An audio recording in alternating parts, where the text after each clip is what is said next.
एक जो स्टूडेंट है उसकी राइटिंग बहुत ज्यादा अच्छी है, जबकि जो दूसरा स्टूडेंट है उसकी राइटिंग बहुत ज्यादा बेकार है।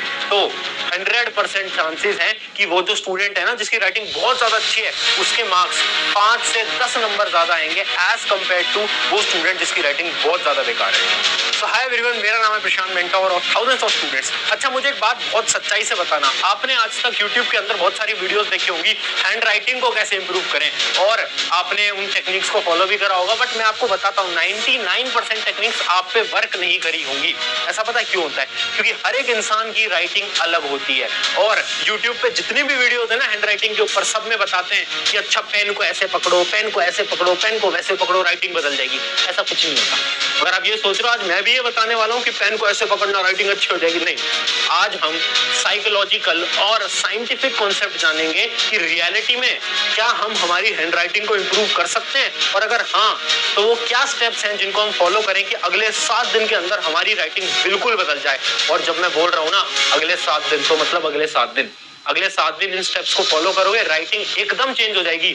और मैं बहुत सारे स्टूडेंट्स के साथ कर भी चुका हूं, और इस वीडियो के बाद आपकी राइटिंग भी बदलने वाली है। सबसे पहले जानते हैं कि 3 सबसे बड़ी मिस्टेक्स क्या हैं। अगर आपके साथ भी ये प्रॉब्लम हो रही है ना, इसका मतलब ये वीडियो आप ही के लिए है। देखो, पहली मिस्टेक बैड राइटिंग। अगर आपकी राइटिंग बहुत ज्यादा बेकार है, आज तरीका बता देंगे, टेंशन मत लो। दूसरी चीज स्लो राइटिंग, बहुत बड़ी समस्या स्लो राइटिंग। बहुत सारे स्टूडेंट्स की सबसे बड़ी प्रॉब्लम है कि भैया हम बहुत धीरे धीरे लिखते हैं, जिससे कि हमारा जो पेपर है ना वो छूट जाता है। बहुत बार आपके साथ होता होगा।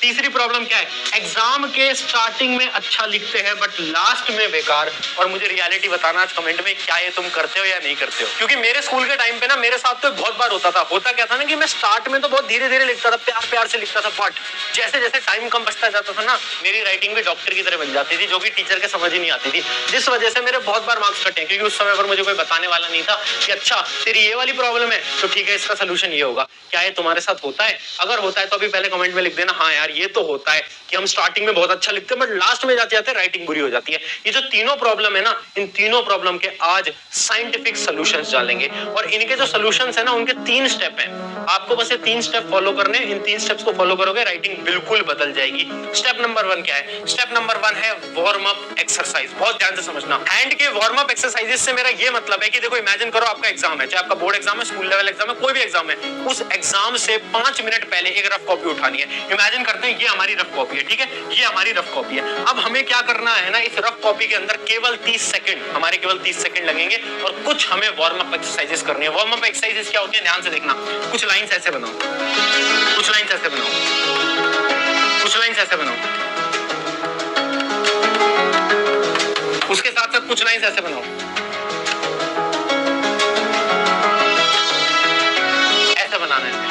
ये क्या है? Warm up exercise. जब भी आपका एग्जाम स्टार्ट होने वाला है उससे 5 से 10 मिनट पहले आपको ये वार्म अप एक्सरसाइज करनी है, केवल 30 से 40 सेकंड के लिए। अगर आपके स्कूल या फिर आपके कोचिंग के अंदर अलाउड है कि आप लास्ट पेज, जो आपका जो आंसर शीट का लास्ट पेज होता है, उसके ऊपर आप रफ कुछ लिख सकते हो, तो आपको क्या करना है, जैसे ही आपके हाथ में क्वेश्चन पेपर आए उससे पहले, जब आप अपना आंसर लिखने जा रहे हो उससे पहले आपको ये वाली एक्सरसाइजेस करनी है। क्या एक्सरसाइज है? एक्सरसाइज नंबर 1 ये है, एक्सरसाइज नंबर 2 ये है, और एक्सरसाइज नंबर 3 ये है। केवल 30 से 40 सेकंड। बट ये क्यों करवा रहे हो आप हमें? इसका साइंटिफिक रीजन क्या है? तो चलो जानते हैं इसका साइंटिफिक रीजन। ध्यान से सुनना। साइंटिफिकली यहाँ हो क्या रहा है ना कि सबसे बड़ी प्रॉब्लम आपकी ये है ना कि आपको एग्जाम के स्टार्टिंग में स्लो लिखना पड़ता है। पता है वो क्यों स्लो लिखना पड़ता है? वो आपको इसलिए लिखना पड़ता है क्योंकि उस समय पर हमारा ब्रेन और हैंड कोऑर्डिनेशन अच्छा नहीं होता। बट अगर आप अपने एग्जाम को लिखने से पहले ये एक्सरसाइजेस कर लोगे तो इससे हो क्या रहा है ना, आपको जो ब्रेन और हैंड कोऑर्डिनेशन है वो बन रहा है। इन दोनों के बीच में एक लिंक आ गया है जिससे कि आप अपने एग्जाम को स्टार्टिंग से ही बहुत तेज स्पीड के अंदर लिख पाओगे। तो ये तो है हमारा स्टेप नंबर 1। अगर आप इस स्टेप को फॉलो करते हो तो वो जो आपकी प्रॉब्लम है ना कि आप एग्जाम के स्टार्टिंग में स्लो लिखते हो, वो वाली प्रॉब्लम तो आपकी खत्म हो जाएगी। अब बात करते हैं हमारी प्रॉब्लम नंबर सेकंड प्रॉब्लम क्या है कि भैया हमारी तो राइटिंग बहुत बेकार है, हम तो बहुत ही गंदा लिखते हैं। तो पता है तुम गंदा क्यों लिखते हो? क्योंकि तुमने कभी खुद की राइटिंग को एनालाइज नहीं करा। समझ रहे हो मेरी बात? हम क्या करते हैं ना, हम दूसरों की वीडियोस देखते हैं बट हम खुद की राइटिंग को एनालाइज नहीं करते। मैंने आज तक लाखों बच्चों को मेंटोर करा है और मैंने लाखों बच्चों की राइटिंग भी देखी है, और मैंने देखा है कि यार मेजरली स्टूडेंट्स की राइटिंग इसलिए बेकार होती है क्योंकि वो अपनी राइटिंग को एनालाइज नहीं करते। बट मैंने हर एक स्टूडेंट की राइटिंग को एनालाइज करा और मुझे पता चली 5 मिस्टेक्स।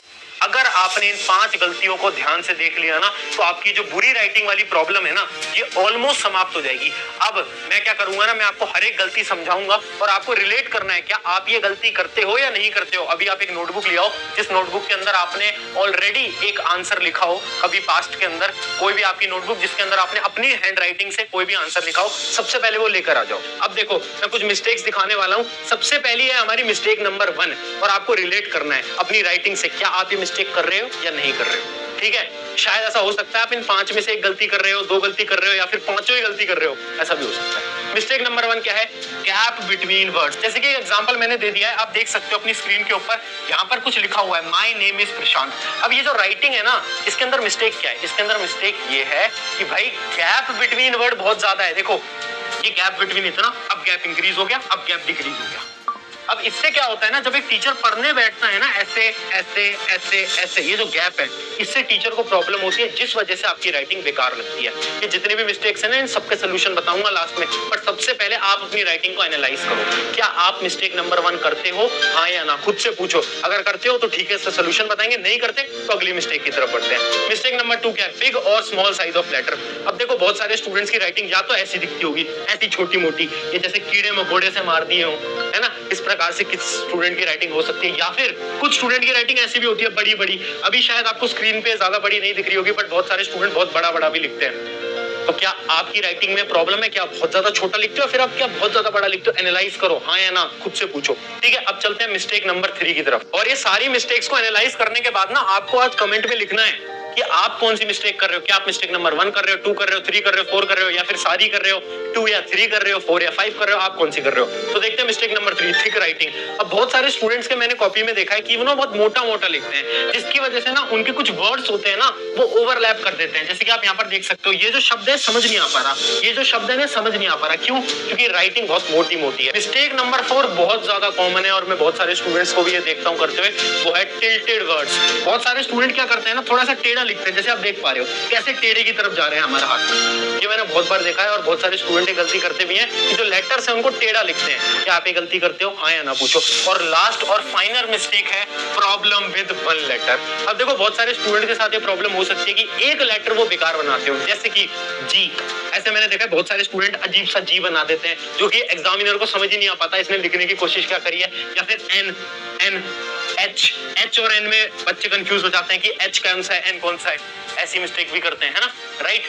तो मैंने आपको 5 मिस्टेक बता दी। अब आप खुद की राइटिंग से एनालाइज करके पहले कमेंट में ये बताओ आप कौन सी मिस्टेक करते हो। मिस्टेक 1, 2, 3, 4, 5, या फिर सारी, या फिर कोई भी नहीं। आई होप आपने कमेंट कर दिया होगा। अब बात करते हैं इनके सोल्यूशंस की। तो देखो, हर एक प्रॉब्लम जो मैंने आपको दिखाई, मिस्टेक नंबर 1, 2, 3, 4, 5, सबके एक एक सोल्यूशन बताऊंगा। अभी हमने क्या करा, खुद की राइटिंग को एनालाइज करा। अब उस एनालिसिस की मदद से हम खुद की राइटिंग को सॉल्व करेंगे। पूरे यूट्यूब के ऊपर आपको ऐसी वीडियो नहीं मिलेगी, ये मेरी गारंटी है। देखो, पहली मिस्टेक क्या थी? मिस्टेक नंबर 1 थी गैप बिटवीन लेटर्स। मैंने आपको दिखाया था बहुत ज्यादा गैप आपके लेटर्स के बीच में अगर है तो उसका सोल्यूशन क्या है? उसका सोल्यूशन है राइट स्लोली। देखो, अगर आप बहुत ज्यादा गैप एक लेटर के बीच में छोड़ते हो ना, जैसे मैंने आपको स्टार्टिंग में एग्जांपल से समझाया था, अगर वो वाली मिस्टेक है ना, तो आपका जो ब्रेन और हैंड कोऑर्डिनेशन है ना, वो अच्छा नहीं है। तो उसके लिए आपको क्या करना है ना, कुछ दिन, अगले 7 दिन, जब भी आप कुछ भी लिख रहे हो ना, तो थोड़ा धीरे धीरे लिखो। उससे क्या होगा, आपके दिमाग और हाथ का जो कोऑर्डिनेशन है वो बनने लगेगा। अगला सोल्यूशन क्या है? अगर बेकार राइटिंग है तो बड़ा लिखो, वरना नॉर्मल। अगली जो हमारी प्रॉब्लम थी वो क्या थी? हमारी प्रॉब्लम थी कि कुछ लोग तो बहुत बड़ी बड़ी राइटिंग लिखते हैं, कुछ लोग बहुत छोटी छोटी राइटिंग लिखते हैं। तो देखो, अगर आप बहुत ज्यादा छोटी राइटिंग लिखते हो तो प्रॉब्लम है कि आप अपने पेन को थोड़े गलत तरीके से होल्ड कर रहे हो कहीं ना कहीं। तो अगर आप बहुत ज्यादा छोटा लिख रहे हो तो पेन को थोड़ा सा ध्यान से होल्ड करो। पेन को मतलब देखो कि आप किस प्रकार से होल्ड कर रहे हो। क्या आप ऐसे होल्ड कर रहे हो, बहुत आगे से तो आप होल्ड नहीं कर रहे, वो आप जरूर देखना। उसके अलावा अगर आपकी राइटिंग बहुत बेकार है ना, तो आपको क्या करना है ना, बड़ा बड़ा लिखना है। क्यों? जब हमारी राइटिंग बेकार होती है ना, तो हम बड़ा बड़ा लिखते हैं ना, तो टीचर को इजीली समझ आता है। तो अगर आपकी राइटिंग बेकार है तो आपके लिए टिप है कि आप बड़ा बड़ा लिखिए। और अगर आप बहुत छोटा छोटा लिख रहे हो, कैसे इंप्रूव करोगे? पेन को थोड़ा डिफरेंट तरीके से पकड़ने का ट्राई करना है। उसके अलावा तीसरी प्रॉब्लम क्या थी हमारी? तीसरी प्रॉब्लम थी थिक राइटिंग। बहुत बार मैंने बताया था ना कि स्टूडेंट्स की राइटिंग बहुत मोटी मोटी सी होती है, जिसकी वजह से वर्ड्स जो होते हैं वो ओवरलैप कर जाते हैं। तो उसके लिए क्या है? Hold pen with less pressure, बहुत ज्यादा इंपॉर्टेंट स्टेप। बहुत सारे बच्चे क्या करते हैं ना, पेन को बहुत कड़ा कड़ा के लिखते हैं, ऐसे ऐसे लिखेंगे उसको ऐसे। भाई क्यों ऐसे नहीं लिखना होता? ऐसे मत करो, है ना। पेन की निब तो टूट ही जाएगी, उसके साथ साथ तुम्हारे नंबर भी छूट जाएंगे, ठीक है। तो हमें क्या करना है ना, होल्ड पेन को बहुत धीरे धीरे लिखना है, तो हमें ज्यादा प्रेशर नहीं बनाना, हमें लाइट लाइट लाइट लाइट लिखना है, ठीक है, समझ गए। और दूसरी टेक्निक क्या है, मूव हैंड नॉट रिस्ट, बहुत ज्यादा इंपॉर्टेंट है, ध्यान से समझते हैं। हम क्या कर रहे हैं ना, मेजरली मैंने 90% लोगों को देखा है, वो कैसे लिखेंगे, ध्यान से देखना, वो ऐसे लिखेंगे, ऐसे अपने रिस्ट को मूव करेंगे, अपने रिस्ट को ऐसे मूव करेंगे। हमें कैसे लिखना है ना, अगर आपकी राइटिंग मोटी आ रही है ना, तो रिस्ट को मूव मत करो, अपने हैंड को मूव करो। जैसे कि मैं ऐसे, मैंने क्या करा, अपने हैंड को मूव करा। पहले मैं क्या कर रहा था, पहले मैं ऐसे रिस्ट को मूव कर रहा था, मैं अपनी कलाई को मूव कर रहा था, मैं अपने हैंड को मूव कर रहा हूँ, समझ गए। तो अगर तुम्हारी राइटिंग मोटी आती है तो इसका मतलब है कि आप अपने रिस्ट को मूव कर रहे हो, आप अपने हैंड को मूव करना स्टार्ट करो, जो राइटिंग है वो अच्छी आ जाएगी। अगली देखते हैं, अगली जो हमारी प्रॉब्लम थी वो थी टेढ़ी राइटिंग। मैंने दिखाया था ना, बच्चे बहुत ऐसा टेढ़ा मेढ़ा लिखते हैं, तो वो डिपेंड करता है आपके बॉडी स्टाइल पे। देखो बहुत सारे बच्चे ना क्या करते हैं ना, नोटबुक को ऐसा टेढ़ा करके लिखते हैं। जैसे कि आपको एग्जांपल से समझाता हूँ, इमेजिन कर लो ये मेरी नोटबुक है, ठीक है। तो मैं क्या करता था ना, मैं भी करता था वैसे तो बेसिकली अपने टाइम पे, कि मैं थोड़ा सा नोटबुक ऐसे टेढ़ा लिखता था, ऐसे टेढ़ा करता था और फिर लिखता था, है ना। बट मेरी राइटिंग सीधी आती थी। बट हो सकता है कि आप जो अपनी बॉडी है ना उसको थोड़ा ज्यादा टेढ़ा कर रहे हो, जिस वजह से आपकी राइटिंग और ज्यादा टेढ़ी आ रही है। तो अगर आप भी टेढ़ा लिखते हो तो इसका मतलब है कि भाई ध्यान रखो, अपने बॉडी स्टाइल को सही करो। जो आप लिख रहे हो तो थोड़ा सीधा बैठ के लिखना स्टार्ट करो।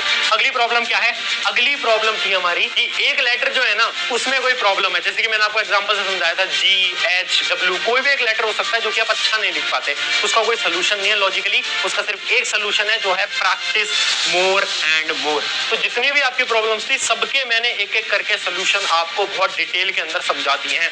अब बात करते हैं हमारी थर्ड स्टेप के। दो स्टेप मैंने आपको बता दिए, पहले स्टेप क्या था, वार्म अप करा, दूसरे में क्या करा, हमने हमारी मिस्टेक्स को एनालाइज करा, उसका सोल्यूशन निकाला। अब स्टेप नंबर 3 है इंप्रूव स्पीड। अब हमें ना हमारी स्पीड इंक्रीज करनी है, तो स्पीड इंक्रीज करने के लिए हम एक टेक्निक को फॉलो करने वाले हैं, जो कि साइंटिफिक टेक्निक है, उसका नाम है एयर राइटिंग।